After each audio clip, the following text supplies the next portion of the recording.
réunion, Inch'Allah. Donc, Inch'Allah, on ne va pas vous garder trop longtemps. On espère, Inch'Allah, finir cette réunion aux alentours de 13h. Donc, on vous laisse un petit peu le temps, Inch'Allah, pour les questions-réponses. Je sais qu'il fait chaud. Vous avez de l'eau à l'extérieur pour ceux qui ont vraiment soif, ou sinon on viendra vous servir, Inch'Allah. Donc, cette réunion, Inch'Allah, elle a pour but de mettre les choses au clair dès le départ ici, Inch'Allah, avant de partir. D'accord? Donc, on va faire plusieurs étapes pour cette réunion. On va présenter d'abord l'équipe, ainsi que tout le reste du staff. Le Shir, qui sera notre référent religieux pendant tout le séjour, va vous faire un petit rappel sur le Hajj et sur la Umrah, surtout sur la Umrah, et on survolera le Hajj. Pourquoi? Parce que là-bas, on aura le temps, Inch'Allah, de bien rentrer dans les détails sur les manasiks du Hajj. Ensuite, on rentrera dans les détails des formules, de ce que vous avez acheté. Comme ça, tout le monde sait ce qu'il a acheté et qu'Inch'Allah, il n'y aura pas de surprise une fois arrivé sur place. On citera exactement les noms des hôtels, la compagnie aérienne, les départs, les horaires, etc. Ensuite, on va faire quelques petits conseils pratiques pour les gens qui ne sont jamais partis en Arabie. D'ailleurs, si on peut savoir grosso modo qui sont les gens qui sont déjà partis en Arabie, levez la main. Donc c'est des gens qui ont déjà fait la Umrah, qui ont déjà fait le Hajj ou juste la Umrah? La Umrah, le Hajj, d'accord, très bien. Donc grosso modo, on a 20%, 25% des gens qui sont déjà partis là-bas. Donc ça, c'est une bonne chose. Ensuite, on donnera la parole au staff médical, d'accord, et qui vont vous donner les conseils pratiques pour les gens qui sont un peu malades. Et s'il y a des gens qui ont des pathologies, même si vous ne voulez pas vous les dire en public, vous viendrez les voir et vous les avertirez. Comme ça, on sait à l'avance à qui on a affaire et quel type de maladie. Donc tout d'abord, Inch'Allah, on va présenter l'équipe. Donc moi, je m'appelle Mohamed. Je suis le directeur de l'agence avec le frère Zakaria. Je demande à tous les frères de monter sur la scène, s'il vous plaît. Les frères du staff, barakallahu fikum. Comme ça, je vais leur passer le micro à chacun. Ils vont se présenter et ils diront dans quel séjour ils sont et dans quel groupe ils sont. Mais donc avant ça, il y a Sofiane. Donc Sofiane qui est ici, qui fait partie de l'organisation. Si vous voulez, on a établi un peu les groupes. On a pratiquement entre 400 et 600 pèlerins qui partiront cette année avec nous. Et les groupes sont divisés par bus de 49. D'accord? Donc, chaque bus, il y a 49. Donc, c'est des groupes de 49 avec un référent. Ce référent-là, c'est votre référent pendant tout le séjour. Il sera avec vous de Charles de Gaulle jusqu'à Charles de Gaulle. Il fait le Hajj avec vous, il voyage avec vous, il dort avec vous, il mange avec vous, etc. D'accord? Et c'est pareil pour tout le staff que vous allez voir ici. Ça, c'est le staff qui partira de France. Et sur place, vous avez aussi un staff. Vous avez entre 10 et 15 personnes.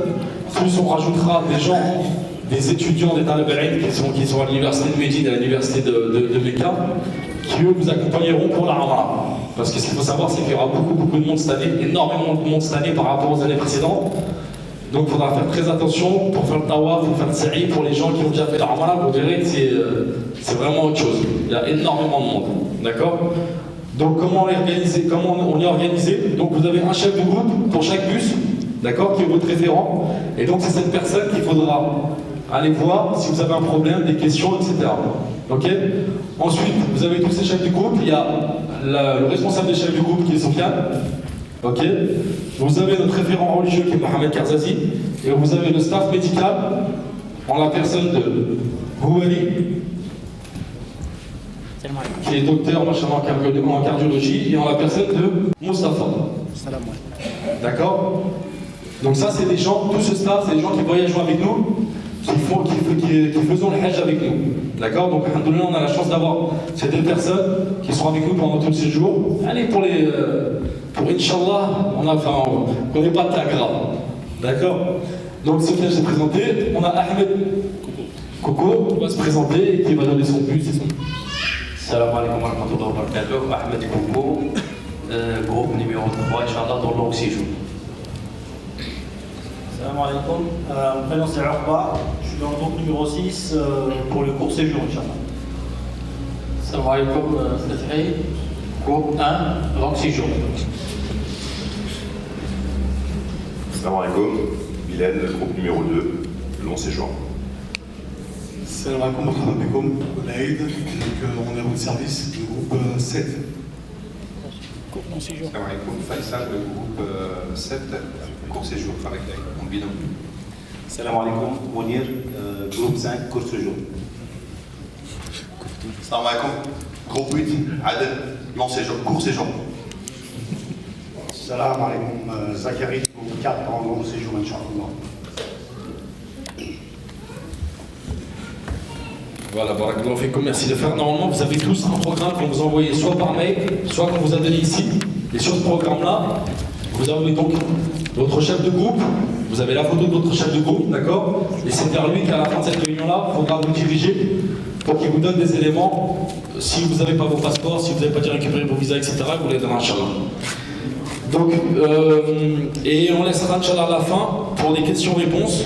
D'accord, si vous avez des questions ou alors si on n'a pas répondu à certaines de vos attentes ou de vos interrogations, on y répondra, Inch'Allah. D'accord? Donc ne vous inquiétez pas, là c'est beaucoup d'informations. Pour les gens qui ont déjà fait l'Umrah al-Hajj, ça leur parle, mais ceux qui n'ont jamais été, c'est un peu dans le brouhaha. En tout cas, on a dû vous donner des bouquins, d'accord? Donc soit celui-là, c'est les mêmes livres. D'accord? Si vous ne les avez pas, vous les réclamez à votre chef de groupe et vous les donnez. Dedans, il y a toutes les informations. Donc c'est très important de le lire, de l'apprendre avant le départ. Et même de l'avoir avec vous pour le dora sur place. Mais à la kulli hal, ne vous inquiétez pas, vous serez encadré pendant tous les rites du pèlerinage. C'est-à-dire pendant tous les manasik du Hajj, vous serez accompagné avec votre guide et on rajoutera des étudiants avec eux. D'accord? Ça, c'est pour les rites du pèlerinage. Après, quand vous serez des moments au quartier libre, ça, on vous laissera tranquille. Vous irez prier à la mosquée tout seul. Inch'Allah, vous serez dans des hôtels pour ceux qui sont en long séjour en face du haram. Et pour les courts séjours à Médine, pareil, ils seront dans des hôtels en face du haram. On va juste faire une démonstration comment on met les haram pour les hommes. Donc, comme vous a dit le chef, il y a deux pans, un izar et un rida. C'est deux pans de la même matière et de la même dimension. Donc, on en met un autour de la taille. On écarte les jambes pour pouvoir après marcher. Bien sûr, on lève le pan au-dessus du nombril et on le retourne pour qu'il puisse tenir. Donc ça, c'est la technique pour ceux qui ont déjà fait le Hajj, les anciens, etc. Après, on a une technique où on peut mettre une ceinture. D'accord? Donc il n'y a pas de mal à mettre une ceinture et retourner la ceinture par-dessus. Ensuite, vous avez le pan du dessus qui se met autour des épaules, comme ceci, et qu'on rabat sur soi. Après, les gens qui veulent rajouter une épingle, ils peuvent, il n'y a pas de souci, il n'y a pas de mal. Voilà, et quand on arrive en face, quand on rentre dans le haram en face de la Kaaba, il faudra découvrir l'épaule pour le sa'i, pour le tawaf, pardon. Et ne pas oublier, donc l'épaule droite, et ne pas oublier de se recouvrir l'épaule pour les 2 unités de prière qu'on fera en face de Maqam Ibrahim. Voilà, et bien sûr, il nous le rappelle, mais on est tout nu en dessous. Pas de caleçon, pas de chaussettes, pas de t-shirt, rien.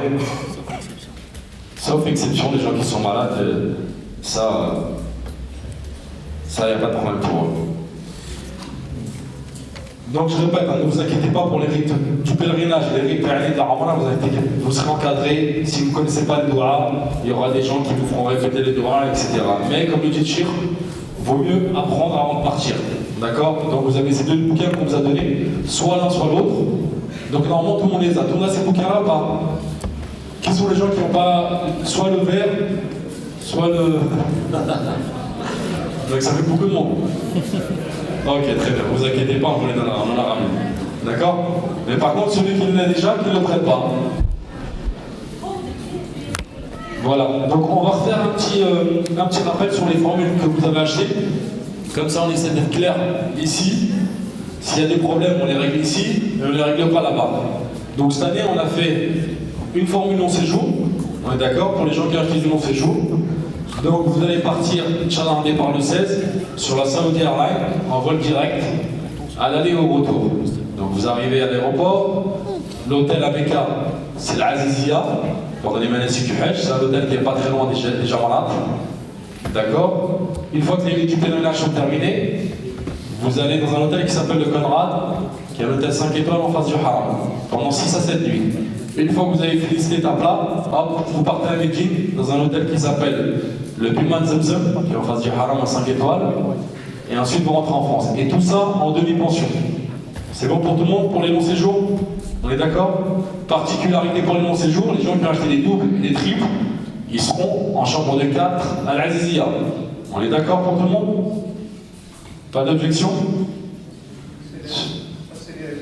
Ça c'est le long séjour. Ensuite, on a fait formule court séjour. Dans la formule court séjour, on a fait 3 formules. Une formule luxe, où les personnes, elles sont en face du haram du début jusqu'à la fin, et à Médine pareil. Une formule séjour Eco Plus, donc c'est une formule dans laquelle les gens ils vont aller à l'Azizia, et en fin de compte, les courts séjours et les longs séjours, vous ne serez pas dans le même hôtel. D'accord? On a privilégié pour le court séjour un hôtel un peu plus proche du haram, entre les haram et les jamarat. Comme eux, ils n'auront pas l'hôtel qui est en face du haram après les manasiks du Hajj. Donc on a privilégié le court séjour de les mettre dans cet hôtel-là. Donc les copus, je répète, donc l'Azizia, après les manasiks du Hajj, vous faites une nuit, et la deuxième nuit, vous la faites en face du haram. Ça, c'est les copus. Pour l'économique normale classique, donc c'est l'Azizia, les manasiks du Hajj, on rentre à l'Azizia, on fait de nuit, et après on part à Médine dans un hôtel qui s'appelle le Pullman Zamzam. Pour toutes les formules, tout le monde finit à l'hôtel Pullman Zamzam 5 étoiles en face du haram. D'accord? Et pareil pour les rites du pèlerinage, vous serez tous dans les mêmes conditions. Que vous ayez acheté une formule à 4 000 € ou à 8 000 €. On est d'accord pour les formules? Pas d'objection? Tout va bien? Très bien. Pendant ce séjour-là, Inch'Allah, on va vous remettre plusieurs choses. Donc, un sac à dos à l'effigie du nom de l'agence. Donc, c'est un sac à dos qu'il faudra garder avec vous. Il sert pour mettre vos affaires et pour mettre vos chaussures quand vous rentrez dans les différentes mosquées. Sachez que quand vous rentrez dans les mosquées, ne mettez pas vos chaussures à l'entrée. À 80%, vous risquez de ne pas les trouver. C'est pas qu'on les vole, c'est juste que voilà, celui qui a perdu la sienne va prendre d'autres, etc. Et vous allez rentrer à pied à l'hôtel. Donc n'oubliez pas ce sac à dos là. On va vous donner une ceinture bagage, pareil, à l'effigie de l'agence. Cette ceinture a beaucoup d'utilité, surtout dans les hôtels et à l'arrivée à Jeddah. À Jeddah, il y aura tellement de monde qu'on aura besoin de ça pour savoir où sont nos bagages. Ensuite, sur les bagages, on continue sur les bagages, vous aurez une étiquette bagage avec la couleur de votre groupe. D'accord? Donc vous aurez du jaune, du vert, du rouge, toutes les couleurs. Et on saura par exemple que la couleur verte, c'est le groupe de Aden. La couleur rouge, c'est le groupe de Mounir, etc. Dessus, donc il y aura le nom, la photo de la personne, les différents hôtels. Et ainsi que pour l'Azizia, on le fera, on mettra le numéro de chambre. Ensuite, on va donner un tour de cou qui sera celui-ci. D'accord? Ça sera pour les femmes, exclusivement pour les femmes et pour les personnes âgées.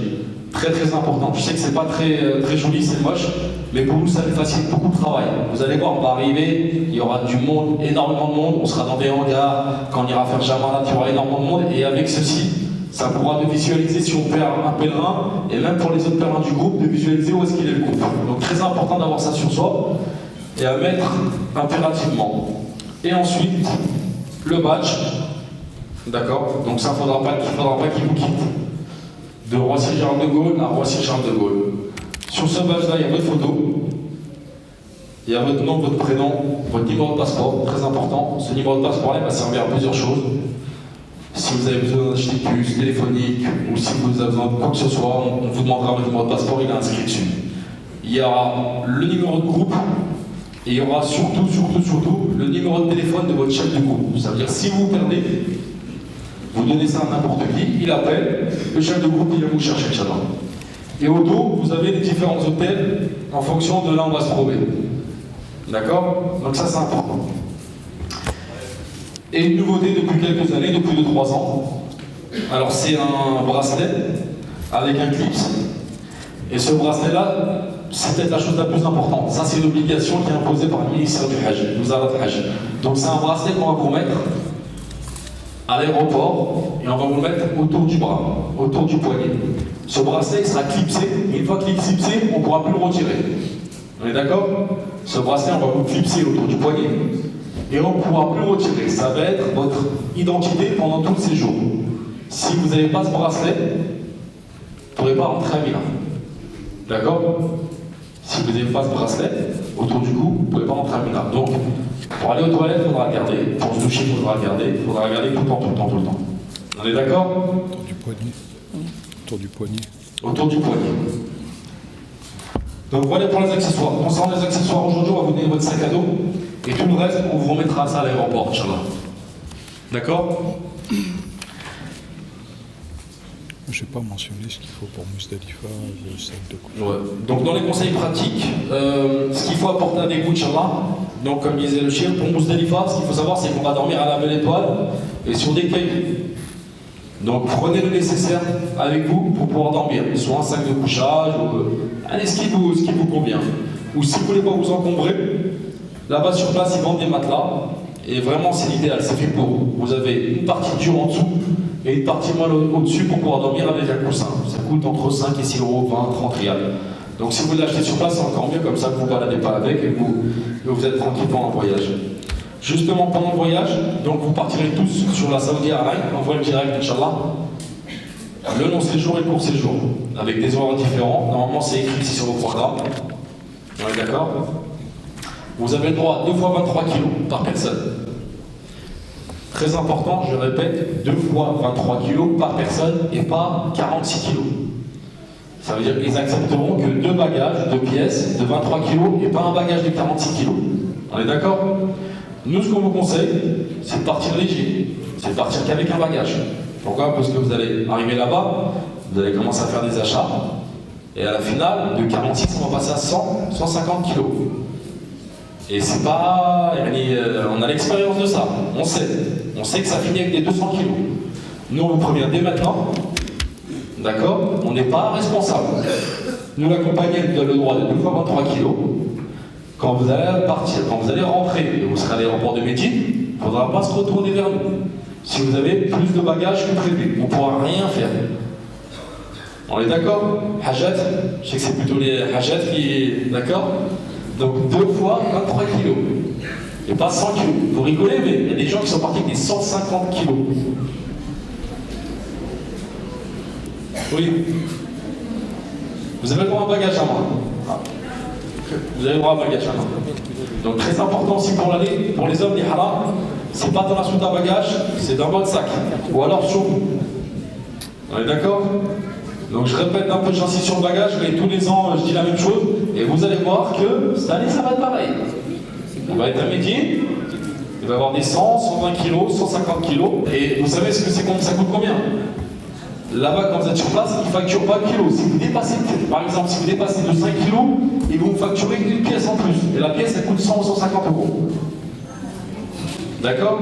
Nous, et sachez que 2 fois 23 kg, vous êtes très bien installés.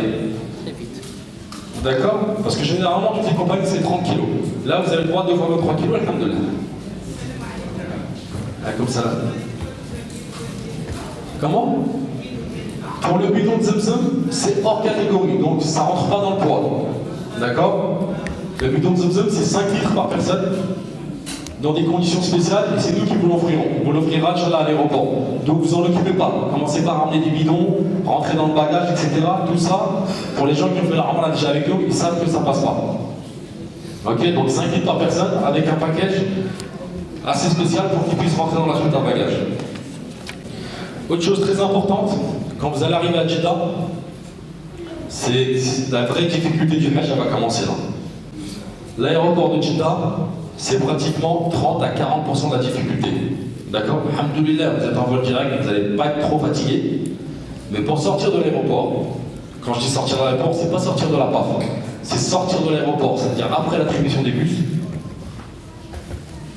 entre 8 et 12 heures. Vous êtes d'accord? Entre 8 et 12 heures pour sortir de l'aéroport de Jeddah. C'est bon? Tout le monde est courant, tout le monde a l'information. Au bout d'une heure, vous n'êtes pas nous voir nous dire quand est-ce qu'on part. Oui. Il y a des chaises, il n'y a pas de chaises, vous mettez par terre, chacun il fait comme il peut. D'accord? Donc entre 8 et 12 heures pour sortir de l'aéroport de Jeddah, vous êtes prévenus? C'est bon? Tout le monde me dit oui, il faut arriver là-bas, on ne pourra rien faire. D'accord? Malgré ça, cette année ils ont mis en place un service payant qu'on a acheté, on appelle ça des fast track, d'accord? C'est pour sortir un peu plus vite de l'aéroport, mais nous on a payé, est-ce que ça marche ou ça marche pas? Là ouais. D'accord? C'est un séjour qui est assez particulier. Le Hajj, on part pas au bled, on part pas en vacances. Ce séjour-là, pour qu'il soit réussi, on n'est pas les seuls responsables. Notre responsabilité est à la hauteur de 50%. 30% c'est la vôtre et 20% c'est l'Arabie Saoudite. Il y a des choses sur lesquelles nous on est responsable, ce qu'on vous a vendu, les hôtels, l'organisation, etc. Tout ce qui est administratif, c'est l'Arabie Saoudite, et tout ce qui est de la patience, c'est vous. D'accord? Donc pour que vraiment ce voyage soit réussi, voilà, c'est l'assemblage de ces trois choses-là, ces éléments. 50% c'est nous, 30% c'est vous, et 20% c'est l'Arabie Saoudite. Autre chose très importante, concernant les chambres. Nous, les gens qui sont venus nous voir, pour nous dire voilà, on veut être avec un tel, on les a mis ensemble. Si on n'a pas l'information, on ne peut pas deviner qui est avec qui. On est d'accord? Donc les chambres, elles ont déjà été faites. Aujourd'hui. Aujourd'hui, on peut encore changer les chambres. Ça veut dire, si vous me dites, venez voir Salim ou les frères, vous dites voilà, nous on veut être avec un tel, on peut encore le faire aujourd'hui, malgré que ça va nous donner beaucoup de travail. Une fois qu'on arrive sur place, c'est fini. On ne fera aucun changement de chambre. On est d'accord? Pourquoi? Parce que les affinités pendant le séjour, pendant le voyage, de l'aéroport à Mecca, on ne peut pas les anticiper. Vous avez voyagé avec une personne, vous êtes bien entendu avec elle, elle est dans le même séjour, dans le même groupe, vous venez me voir et vous dire que tu vas être avec elle. C'est pas possible. Faire les chambres pour 600 personnes, c'est un travail d'un mois. Pour la clim aussi, c'est problème. D'accord? Donc après, maintenant, dernier jour. Après, c'est fini. D'accord? Ensuite, la cohabitation. Pareil, ça, on n'y pourra rien. J'aime la clim, j'aime pas la clim, j'ai chaud, j'ai pas chaud, je suis avec Flen, je suis avec Lana. Ça, c'est votre épreuve, il faut les supporter. On est d'accord? Surtout chez les femmes aussi, pareil. On ne pourra rien faire. Mais à la coup nous, ce qu'on se conseille, c'est de ne pas éteindre la clim. Il fait une chaleur, dès que vous éteignez la clim, ça devient un four. Après, pas la mettre non plus trop fort. Pourquoi? Parce que après, vous allez tomber malade. D'accord? Donc ça, il faut le gérer entre vous. On ne pourra vraiment rien faire là-dessus. Vous allez nous voir, on va vous écouter, etc. Si on peut régler le problème, on le règle. Mais allez, chacun est dans son lit, il a acheté un lit dans une chambre. S'il a acheté une double, ben c'est un autre double. Si c'est triple, c'est une triple. Mais on ne pourra rien faire, on ne pourra pas changer de chambre. Pourquoi? Parce qu'après, ça fait effet domino. Si on tire un problème ici, on le met là, après on l'envoie là, on le renvoie là-bas, on le renvoie là-bas, et ça termine jamais.